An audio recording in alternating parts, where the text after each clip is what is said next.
Hi guys, good morning. Ako guys, sa una guys, birthday na akong paita guys. Kay nabiyuda ko, gagmay pa kayo kong mga bata. 50 taon na mong lisura, nag-eskwela sila niya. Papadyod ko'y trabaho. Maninda na lang ko kandila para sa ilahang panginahanglan, sa among panginahanglan sa balay ha.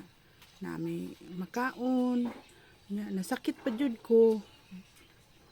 Nakuan stage 2 akong cancer sa tutoy. Karon akong mga anak nakahuman na jud sila sa kuan. Ang usa college, ang duha high school, als ang usa nya. Pero kada adlaw mag-eskwela siya hantod usa ka tuig jud to niyang eskwela niya.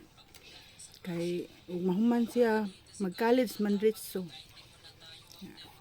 Ang usa pod elementary, 5 ka bukong estudyante guys.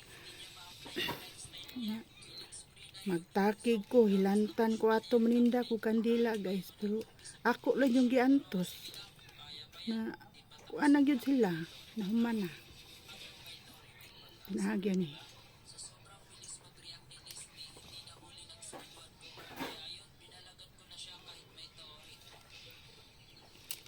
Kandila, alin sa kandila guys. Nakahuman na sila tungkol sa kuan akong paningkamot. Professional na sila tanan guys.